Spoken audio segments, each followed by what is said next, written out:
Pernahkah kamu mendengar tentang seorang adipati sakti yang menghilang tanpa jejak di tengah kabut tebal?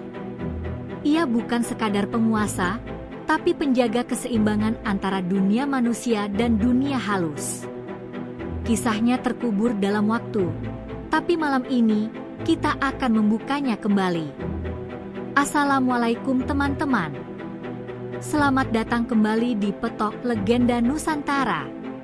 Tempat di mana kisah mistis, legenda, dan sejarah Indonesia hidup kembali lewat suara dan cerita. Sebelum kita mulai perjalanan ke masa silam, jangan lupa klik tombol subscribe, aktifkan lonceng notifikasi, dan bantu channel ini terus tumbuh dengan like dan share videonya ya. Sekarang, siapkan hatimu, karena kisah ini bukan sekadar cerita, tapi sebuah peringatan dari masa lalu. Di lembah sunyi di kaki Gunung Lawu, berdirilah sebuah kadipaten kecil bernama Kabumian. Tak banyak orang tahu asal-usul nama itu.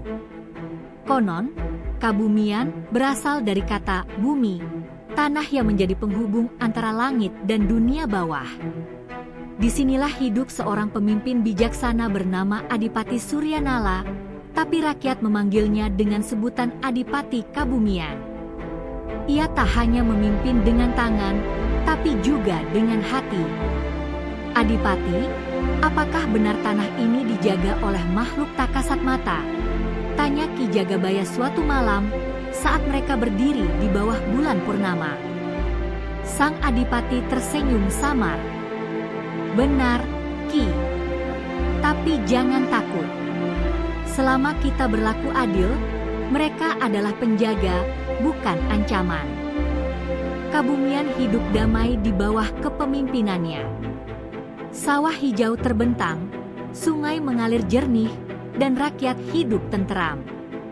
Namun, ketenangan itu mulai terusik ketika kabut aneh datang setiap malam Jumat Kliwon. Kabut itu tak seperti biasanya, tebal, berat, dan membawa aroma tanah basah bercampur darah. Gusti, kenapa udara terasa berat malam ini? Bisik seorang rakyat di pasar.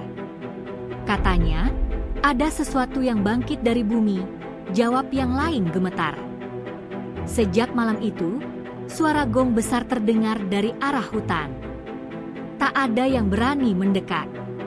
Tapi Adipati Kabumian tahu, itu pertanda sesuatu yang lebih besar akan datang, dan mungkin sesuatu dari masa lalunya akan kembali menuntut. Malam itu, kabut turun lebih cepat dari biasanya. Dari kejauhan, cahaya obor berkelip-kelip di sepanjang jalan menuju hutan. Adipati Kabumian berjalan dengan langkah tenang, diikuti dua pengawalnya.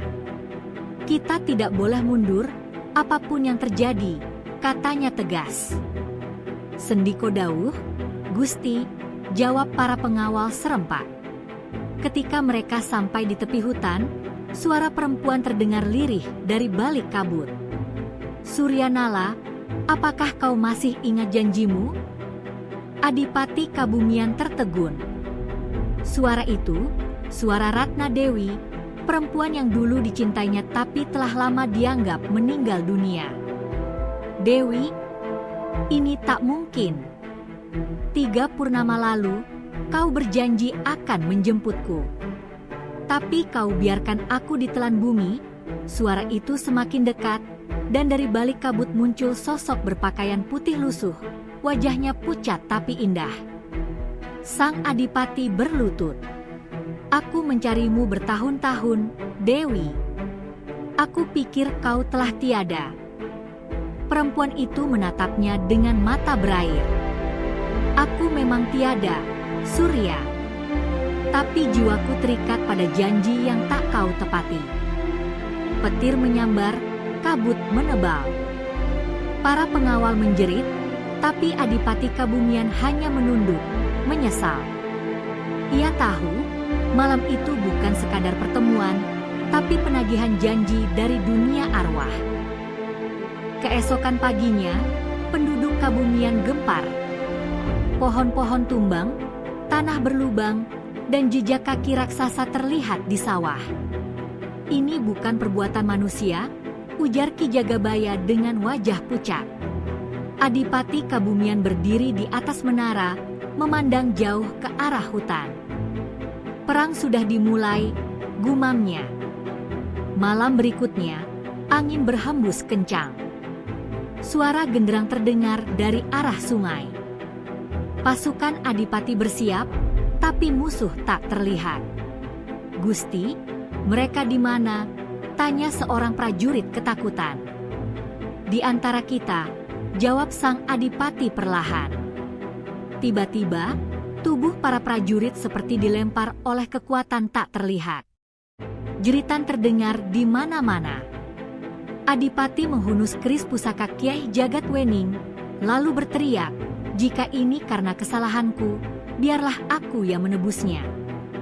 Sosok Ratna Dewi muncul di udara, wajahnya kini berubah menjadi arwah berapi. "Kau akan menebusnya dengan darahmu, Surya Nala."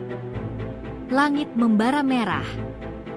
Pertarungan tak kasat mata itu berlangsung lama, hingga akhirnya Adipati menancapkan kerisnya ke tanah. "Aku kembalikan janji dan cintaku pada bumi," serunya. Seketika, kabut menghilang, tapi begitu pula sang Adipati. Hanya tersisa kerisnya, tertancap di tanah berlumpur. Keesokan harinya, rakyat menemukan istana sunyi. Tak ada satupun penjaga tersisa. Di singgasana, hanya ada kain putih terlipat dan keris pusaka berlumur darah kering. Ki Jagabaya menangis sambil berlutut. "Gusti Adipati, kemana engkau pergi?" Mereka mencari ke seluruh penjuru hutan, ke sungai, hingga ke puncak gunung. Namun tak seorang pun menemukannya. Beberapa orang berkata, ia naik ke alam halus, menyatukan diri dengan bumi. Yang lain percaya, Adipati Kabumian dikutuk menjadi penjaga antara dua dunia. Bertahun-tahun berlalu, tapi setiap kali kabut turun di malam Jumat Kliwon, penduduk masih mendengar suara langkah kaki dan gemerincing baju besi di antara pohon bambu.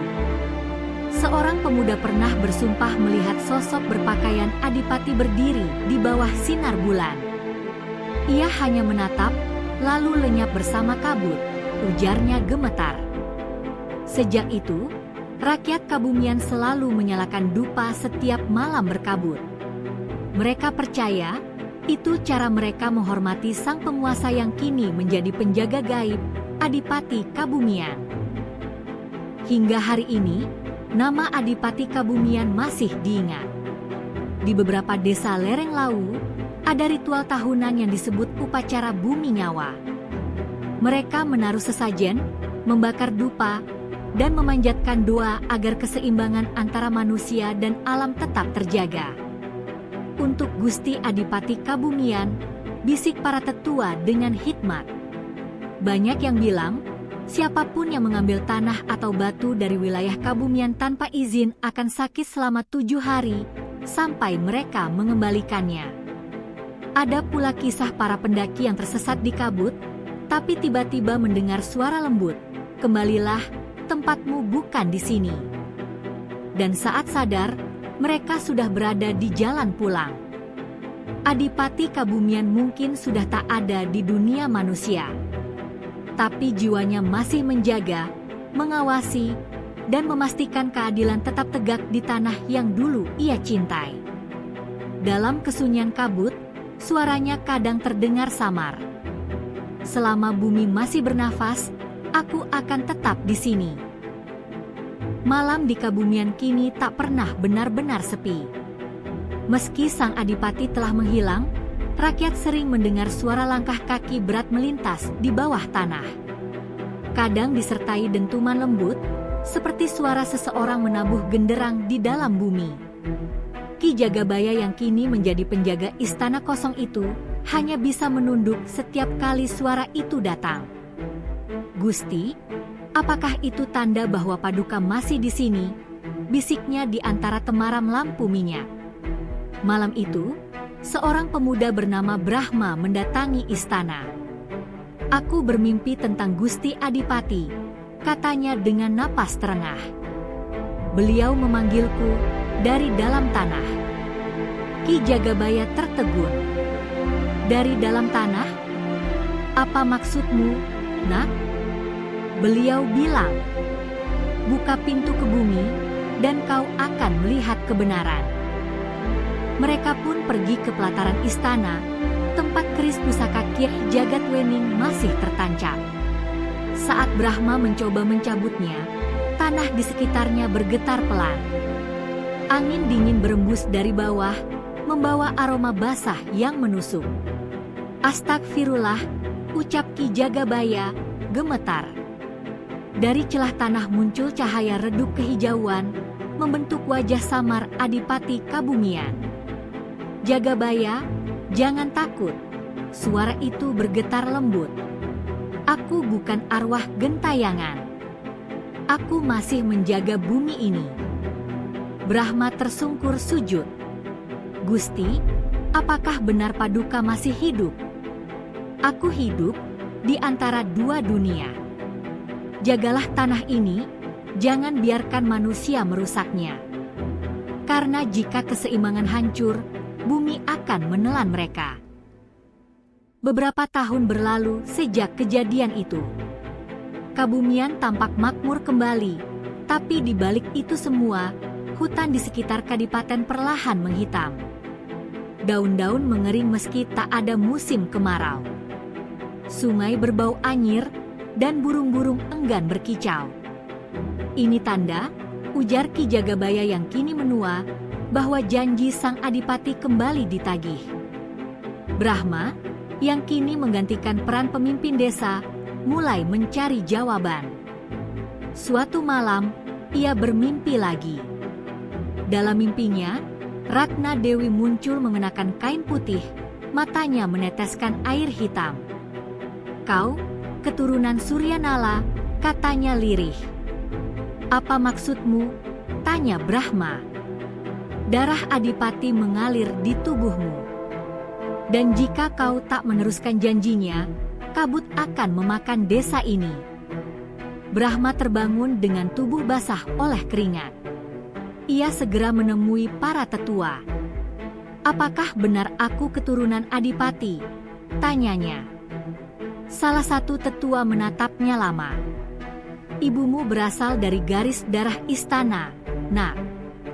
Kau memang penerusnya. Brahma terdiam, antara percaya dan takut. Lalu apa yang harus kulakukan? Temui makam yang tak ada jasadnya, jawab sang tetua. Di sanalah rahasia Kabumian terkubur. Brahma berjalan ke lembah tempat dulu kabut paling tebal turun. Di sana, berdiri batu besar berlumut dengan ukiran kuno bertuliskan, yang hidup untuk bumi, tak akan mati di atasnya. Ia berlutut dan menempelkan telinganya ke tanah. Tiba-tiba terdengar suara samar, kau datang juga. Gusti Adipati, gumam Brahma pelan. Ya, aku menunggumu. Waktunya hampir tiba. Alam butuh penjaga baru. Brahma terkejut. Apa maksud Paduka? Aku hanya manusia biasa. Darahmu bukan darah biasa, jawab suara itu. Kau mewarisi ikatan lama antara manusia dan bumi.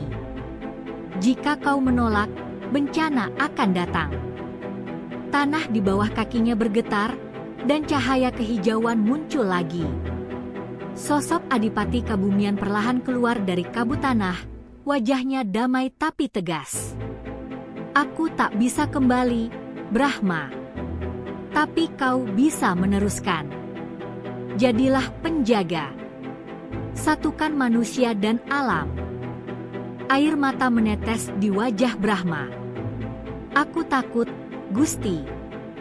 Tak perlu takut. Cinta dan keseimbangan akan melindungimu.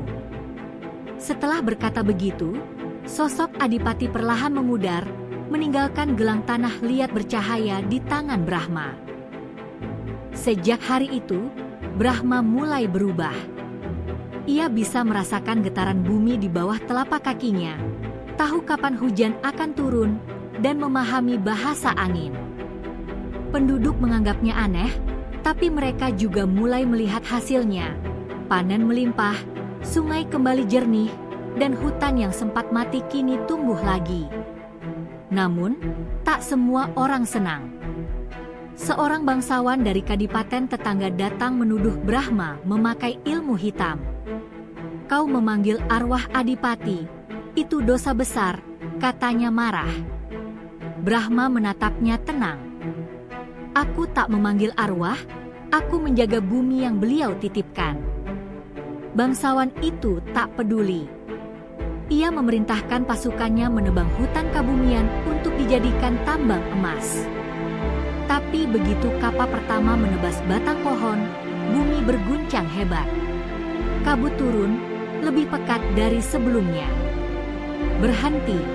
teriak Brahma. Bumi sedang marah. Namun pasukan terus menggali, hingga suara menggelegar terdengar dari dalam tanah. "Aku sudah memperingatkan kalian." Tanah retak, menelan alat dan pasukan sekaligus.